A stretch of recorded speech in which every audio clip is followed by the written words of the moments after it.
은혜 받을 하나님의 말씀은 사사기 6장 36절에서 40절까지의 말씀입니다.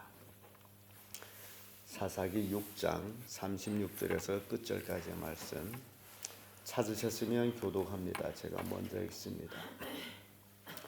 기드온이 하나님께 여짜오되 주께서 이미 말씀하신 같이 내 손으로 이스라엘 구원하려 하시거든 어서 내가 양털 한 줄을 바람에 두리니 만일 양털이 많고 사면당은 많으면 주께서 이 말씀하신 같이 내 손으로 이스라엘 구원하실 줄 내가 알겠나이다 하였느니 그대로 된지라 이튿날 기드온이 일찍 일어나서 양털을 취하여 이슬을 짜내 물이 그릇에 가득하더라. 기드온이 또 하나님께 여짜오되 주여 내게 진노하지 마소서 내가 이것만 말하리이다. 고하오나니 나로 다시 양털로 시험하게 하소서. 양털만 말고 사면 땅에는 다 이슬이 있게 하옵소서 하였더니 다 같이 이 밤에 하나님이 그대로 행하시니 곧 양털만 마르고 사면 땅에는 다 이슬이 있었더라. 아멘. 이 말씀으로 소명을 확인하는 기드온, 이런 제목으로 말씀을 나누겠습니다.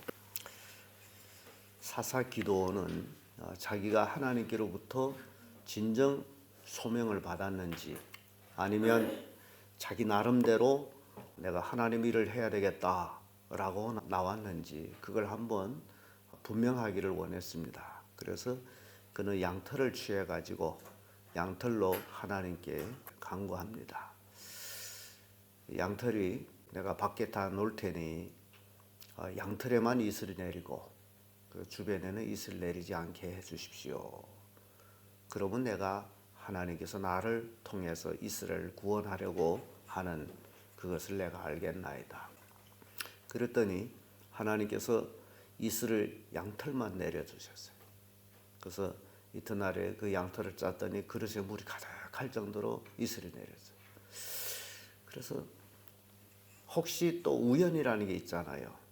그래서 하나님 한 번만 내가 더 양털로 시험할 테니까나 노하지 마세요 하면서 이번에는 양털에는 이슬이 내리지 말고 주변만 이슬을 내리게 해 주십시오 했더니 또 그대로 됐어요.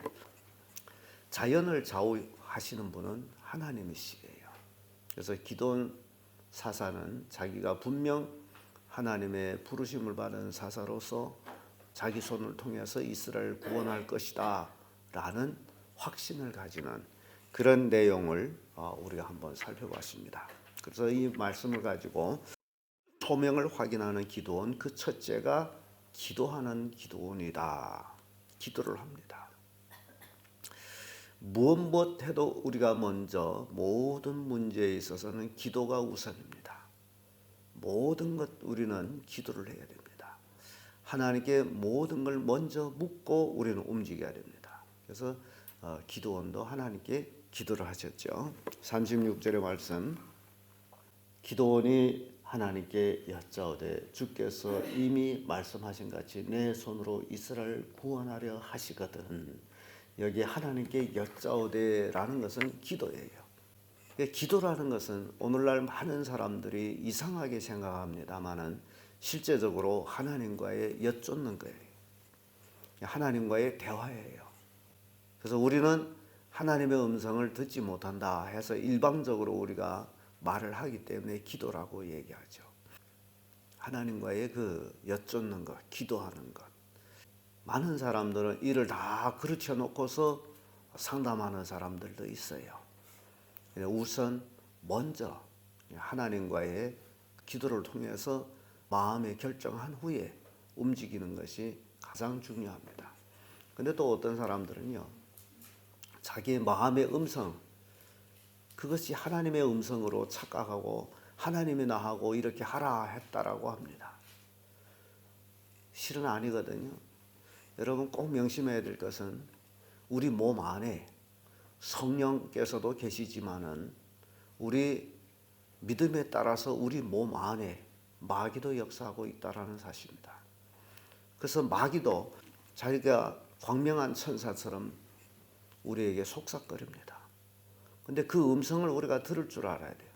가장 중요한 것은 성경 말씀하고 맞느냐 틀리냐, 그걸로 내 음성에 내 마음속에서 들려오는 음성을 우리는 구분할 줄 알아야 돼요. 그렇지 못하게 되면 마귀한테 속일 수도 있습니다. 나한테 누군가가 얘기한 데서 다 하나님의 음성이라고 착각하지 마세요. 마귀도 얼마든지 말합니다. 왜냐하면 에덴 동산에서 하와에게 속삭였던 그 마귀, 광야 40일 금식한 예수님 앞에 찾아와서 예수님과 속삭였던 그 마귀는 그 누구도 예외 없이 찾아가서 속삭입니다. 그래서 우리는 나와 속삭이는 그 속삭임이 진정 하나님의 음성인지 아닌지를 우리는 분별할 줄 알아야 됩니다. 그것이 우리에게는 하나의 또 은사가 되기도 합니다. 기도원은요, 하나님께 여쭙습니다.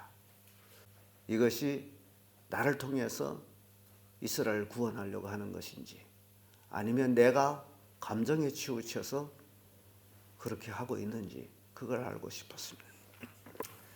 출애굽기 4장 10절에 보면 모세가 대답하여 가로되 그러나 그들이 나를 믿지 아니하면 내 말을 듣지 아니하고 이르기를 여호와께서 내게 나타나지 아니하셨다 하리이다. 모세도 하나님께로부터 부르심을 받을 때 이런 얘기합니다.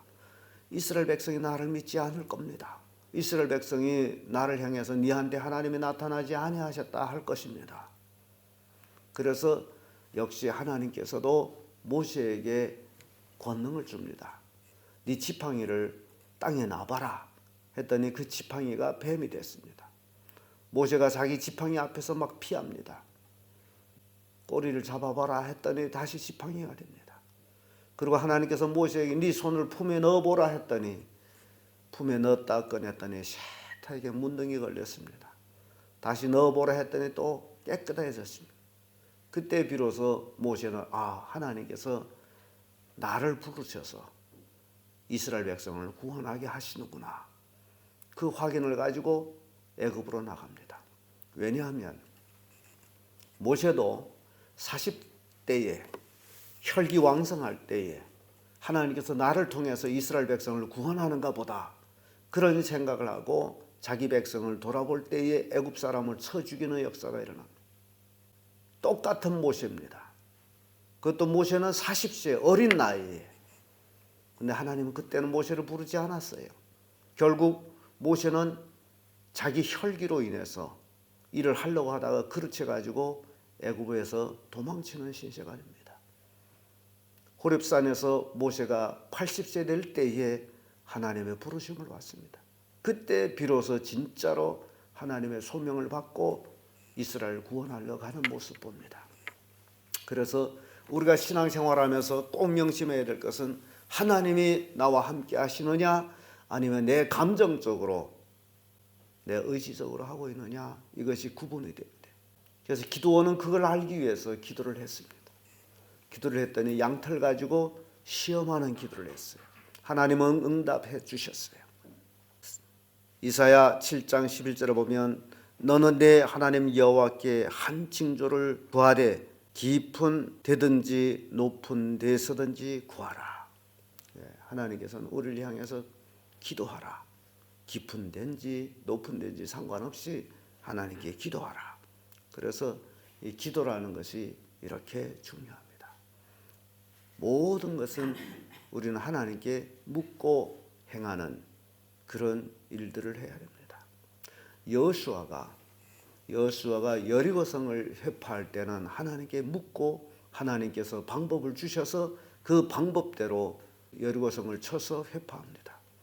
그런데 여리고성을 점령한 후에 여호수아는 아이성을 공격할 때는 하나님께 묻지 않았어요. 아이성은 작은 성이다 해가지고 군사를 3천만 보내서 그것이 취하리라 생각했어요. 그런데 대패를 합니다. 이게 우리에게 교훈을 주는 거예요. 모든 일, 깊은 데서 높은 데서 큰 일에서 작은 일에서 다 하나님께 묻고 행하라는 겁니다. 기도원이 그랬어요. 하나님께 기도하셨어요. 두 번째로 소명을 확인하는 기도는 젖은 양털로 구합니다.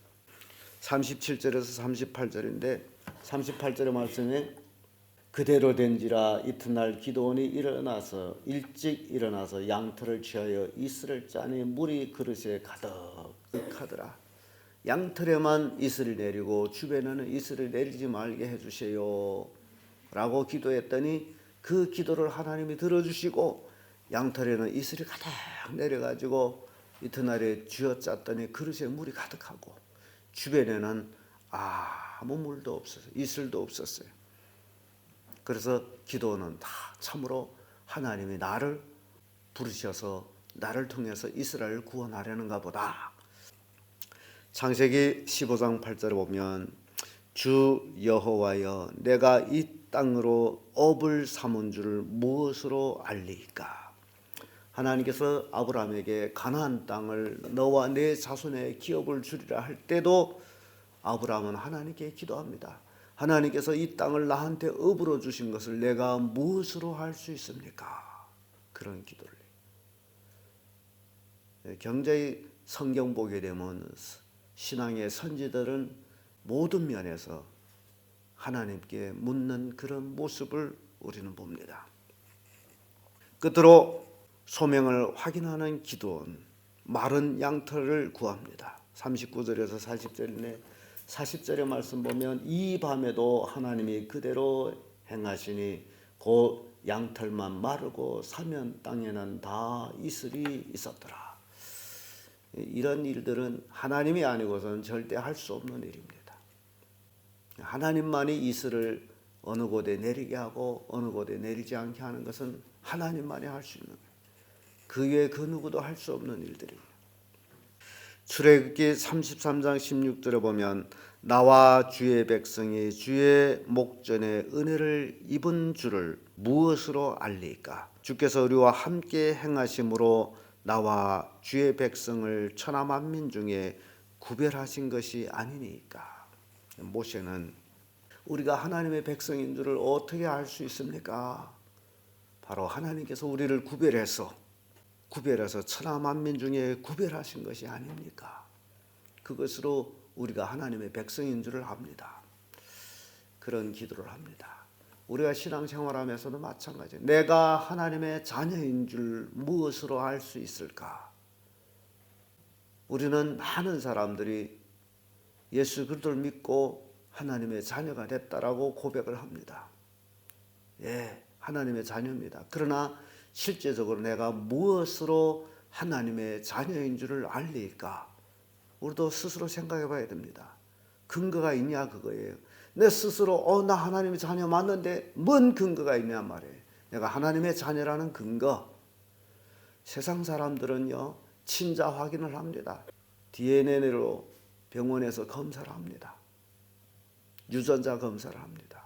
그래서 아무리 내가 당신의 자식이요 당신의 아들이요 할지라도 유전자 검사에서 그것이 맞지 않으면 아무리 우겨대도 아닙니다. 지금 아주 과학적으로 자식 친자 확인을 하고 있어요. 그렇다면 하나님께서도 우리를 친자 확인할 거 아니에요. 내 스스로 나 하나님의 자녀입니다. 나 하나님 자녀입니다. 아무리 외쳐봤자 친자 확인해서 아니면 어찌겠느냐고요. 무엇으로 내가 하나님의 자녀인 것을 증거할 수 있겠느냐 말이에요. 여러분, 우리는 깊이 생각해야 됩니다. 그래서 성경을 알아야 됩니다.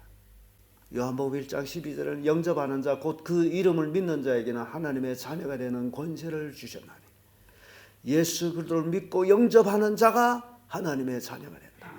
예수 그리스도의 십자가 보혈의 피로 죄사함 받은 자가 하나님의 자녀가 된다. 성경에 나오는 여러 무대에 하나님의 자녀가 됨을 증거하고 있습니다. 성경이 우리가 하나님의 자녀임을 우리에게 증거하고 있다라는 사실. 그래서 예수 피, 예수 보혈을 힘입은 자들이 친자 확인해도 우리는 분명한 하나님의 자녀가 됩니다.